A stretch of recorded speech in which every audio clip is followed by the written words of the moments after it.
Estamos de volta conversando com Marcelo Bus. Marcelo, tu foste coordenador da Defesa Civil em São Leopoldo no ano de 2013, é isso? Foi. E destacas o trabalho de uma das maiores enchentes que o município enfrentou. Nos fala um pouco desse trabalho nesta área. Legal, Dejair. Na verdade, só para deixar claro, naquela época eu era secretário adjunto de Segurança e Defesa Comunitária. Acumulavas? Não chegava a acumular. Na secretaria tinha a diretoria de Defesa Civil. E como eu tinha um acordo com o secretário, um abraço ao amigo coronel da reserva da Brigada Militar, Coronel Azeredo, ele cuidava da Guarda Civil Municipal e eu cuidava da Defesa Civil. Então a gente meio que se dividiu, eram duas diretorias, a Defesa Civil e a Guarda. Eu ficava com a Defesa Civil e na Defesa Civil, então, eu tinha um diretor, que é até hoje, o Diogo Arnes, que faz um belíssimo trabalho à frente da Defesa Civil. Mas naquela época, eu estava muito vinculado à Defesa Civil e eu tinha uma hierarquia acima dela e eu, por estar responsável, então eu assumi toda a coordenação da maior enchente dos últimos 50 anos aqui, que foram as enchentes de 2013, que assolou o Vale dos Sinos e o rio transbordou, e em São Leopoldo foi um dos locais mais atingidos do estado. Então, foi um trabalho, Dejair, de muito aprendizado, muita coragem, 72 horas ininterruptas sem dormir, ou com pouquíssimas horas de sono, muito estresse, porque eram momentos de calamidade, e nosso principal objetivo foi cumprido.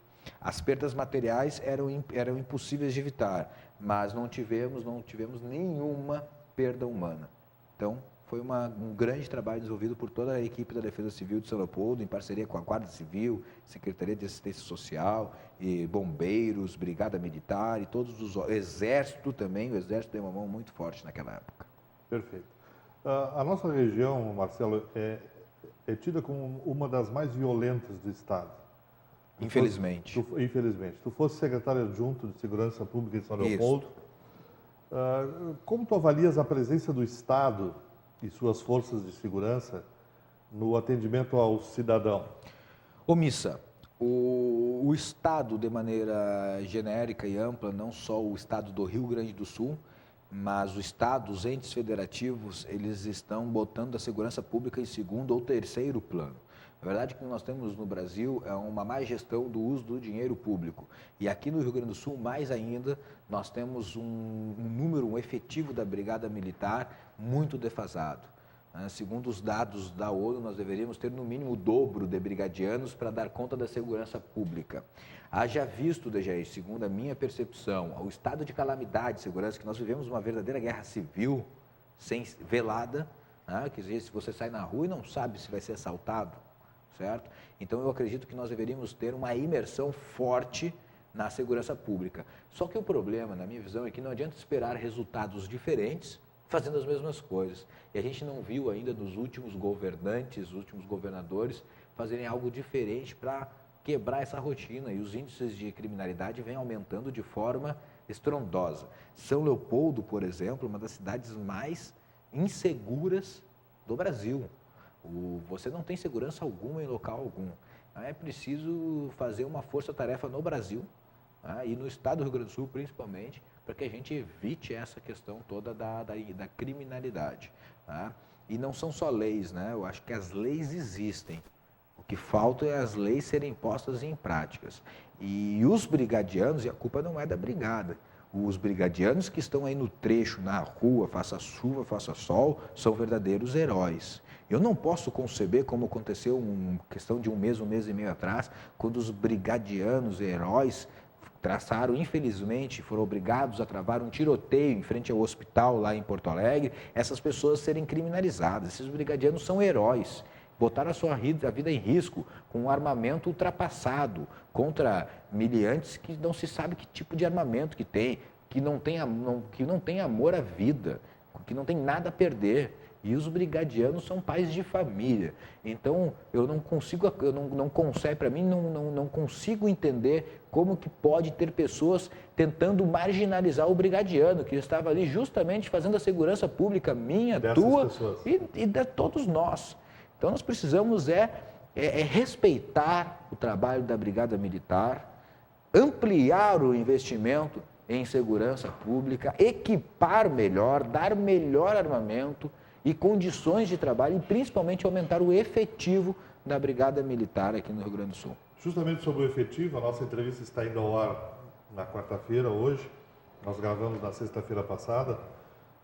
O governador Sartori anunciou nos jornais da sexta-feira a contratação de mais 2.000 soldados para a Brigada Militar e cerca de 550 para a Polícia Civil. Ótimo. A presença da polícia nas ruas ajuda de que forma no combate à violência urbana? Ajuda.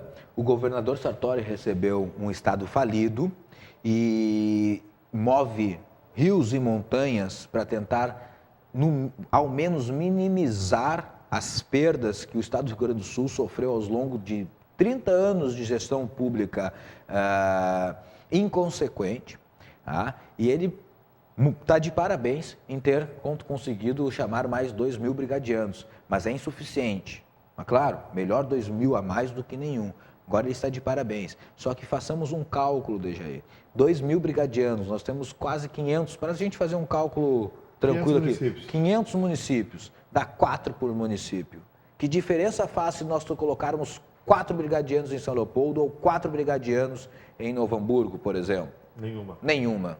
Certo? Se pegar 4 brigadianos e colocar lá em Campo Novo, uma cidade de 5.000 habitantes, bom, daqui a pouco tu quadruplica exatamente o número de brigadianos. Agora imagina, e Porto Alegre, que é uma cidade com quase 1/3 da população rio-grandense, gaúcha, provavelmente vai ficar com 500 brigadianos a mais, certo? Então eu acho... Já diminui esse número da média, né? Já diminui esse número da média. Como tu acha que os municípios podem ajudar o Estado no combate à violência? Com a Guarda Civil Municipal. Recentemente, o Congresso Federal fez uma alteração da lei, instituindo e dando às guardas civis municipais o poder de polícia que elas tanto reivindicavam. Então, agora, o município começa a concorrer com o Estado com a função de segurança pública.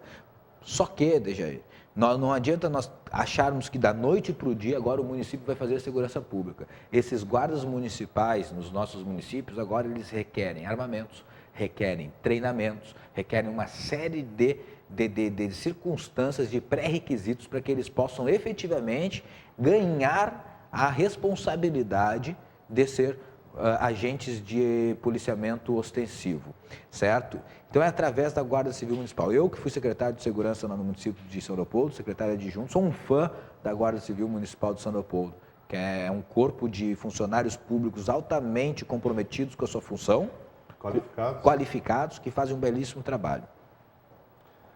Tu foste também secretário de Integração Social. Isto.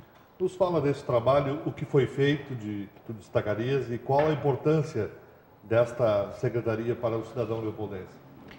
A Secretaria de Integração Social, Dejair, ela é um nome que ela poderia muito bem levar o nome de Secretaria dos Direitos Humanos. Ela é responsável pelas políticas públicas de 6 temáticas, das políticas públicas dos idosos, deficientes, igualdades raciais, público LGBT, juventude e também de drogas. Então, a Secretaria de Integração Social é responsável por fomentar essas políticas públicas. Mas, infelizmente, o município de São Leopoldo, assim como o estado do Rio Grande do Sul, sofre uma falência financeira e sobrou para a Secretaria de Integração Social um recurso muito exíguo, entende? Então, não existia muito possibilidade de fomentar as políticas públicas financiadas pelo município. Qual foi a saída que eu tive? Foi, então, vamos chamar essas classes, vamos chamar os jovens, os idosos e vamos fazer fóruns de debate para descobrir quais são as prioridades. Então lá nós criamos os grupos de trabalho, esses grupos de trabalho se reuniam uma vez por mês, cada grupo, cada temática, e definiam as prioridades e o que a Secretaria de Integração deveria atacar com prioridade, uma vez que não havia recurso financeiro suficiente para tudo. Buscou na base o que deveria ser feito. O gestor público, Dejair, aqui me dá o gancho para responder da seguinte forma. O gestor público, na minha concepção, ele deve fazer aquilo que a população quer e deseja, e não aquilo que a sua vontade própria o motiva a fazer. Então, o gestor público tem que aprender a ouvir mais do que falar. Nós, quando se elegemos, o político, ele deve ouvir, ele não ganha um cargo para ter voz, ele ganha um cargo para ter ouvidos. Perfeito. Suplente de vereador pelo PMDB, Chegaste a assumir a Câmara? Algumas vezes, poucas. Poucas vezes. Uma sessão, 2 sessões, pouca coisa. Vais buscar uma cadeira na Câmara de Vereadores nas eleições de outubro? Nesse momento que a entrevista está sendo veiculada, Dejair, a lei eleitoral não permite afirmar que eu vou ser candidato. Eu sou pré-candidato a vereador. Isso vai depender do partido me aceitar, vai depender de uma série de requisitos, dos meus cadastros, dos meus registros estarem todos regulares. Então, eu hoje sou, sim, pré-candidato a vereador em São Leopoldo. Pelo PMDB. Eu concorri na última eleição, fiz 1.750 votos, me faltaram apenas 250 votos para me eleger. Então, para uma primeira eleição, eu fiquei em 16º. Foi a tua primeira Isso, vez? São Leopoldo elege 13 vereadores, eu fiquei em 16, em 16º. Então, acredito que eu não poderia me furtar de tentar almejar esse cargo novamente. Então, por isso, hoje eu sou pré-candidato a vereador. Mesmo pré-candidato, tá? Qual é a bandeira, em que área pretendes legislar se a tua candidatura se confirmar e se tu confirmares pelo voto vereador de São Leopoldo? Dejair, eu não me identifico especificamente com nenhuma bandeira. Se eu fosse definir alguma bandeira, eu iria definir a bandeira de anticorrupção. A proposta minha de fazer política é ocupar a cadeira de algum político corrupto ou um mau político, ou um político com velhas práticas. Então, a minha vontade de almejar um cargo público, Dejair e telespectadores, é ocupar uma cadeira e trabalhar muito em prol, não só da comunidade carente, mas em prol de nós podermos finalmente buscarmos uma ética na política, uma moral política. E mostrar que é possível, sim, fazer política e ser político sem ser corrupto. Essa crise política que o país atravessa hoje e, consequentemente, econômica, tu achas que vai influenciar no resultado das eleições de outubro? Com certeza. Eu acredito que a população ela não está mais tão ignorante quanto ao aspecto político dos candidatos. Ela está cada vez mais avaliando os seus candidatos e buscando alternativas novas e diferentes. Então, eu acho que vai haver, nos municípios inteiros, vai haver uma mudança muito drástica nas eleições da formação das câmaras, principalmente das câmaras de vereadores. O PMDB de São Leopoldo vai com chapa própria, vai compor na majoritária? A decisão final ainda não está tomada, Dejair, mas existe uma grande tendência do atual vice-prefeito, Daniel Daut, ser o candidato a prefeito pelo PMDB de São Leopoldo. E concorrendo desculpa, faltou o termo, chapa própria? Não, sim. Dejair, o PMDB de São Leopoldo não é segredo para a comunidade política e para a comunidade inteira de São Leopoldo que o PMDB de São Leopoldo foi o grande fomentador da eleição do atual prefeito Moacir. Porém, não foi responsável pela gestão do nosso município. Ele foi, depois de ganhar as eleições do PMDB, ele foi colocado de escanteio e de lado. Então, o PMDB de São Leopoldo é um partido com história, é um partido com muito trabalho realizado para a cidade de São Leopoldo e com os melhores quadros da cidade. E o PMDB, ele almeja, na sua base, concorrer, ter a candidatura a prefeito, para que possa, então, colocar em prática o seu modo de governar. Hoje governa lá o PSDB? O prefeito Moacir do PSDB. PSDB. Anterior a ele foi o PT de Vanazzi, né? Exato. Oficialmente é o prefeito Moacir, porque nas entrelinhas todo mundo sabe que quem governa é um outro cidadão. Marcelo, nosso tempo está indo para o fim e eu preciso saber do Marcelo Bus, por ele mesmo, quem é Marcelo Bus? Em 3 palavras. Jovem, perspicaz e com certeza, Dejair, com uma mente inovadora. Marcelo, foi um grande prazer conversar contigo. Obrigado. Tá? Muito obrigado por ter aceito o nosso convite. Legal. Tá? E sucesso na tua caminhada aí como pré-candidato e que se confirme, então, a candidatura em outubro e, quem sabe, as urnas te levem a um mandato na Câmara de Vereadores. Valeu. Muito obrigado, Dejair. Obrigado aos telespectadores. Estamos à disposição no Facebook, no WhatsApp, né, marcelobus.com, facebook.com/Marcelo Bus. Nós conversamos com Marcelo Bus nesta noite.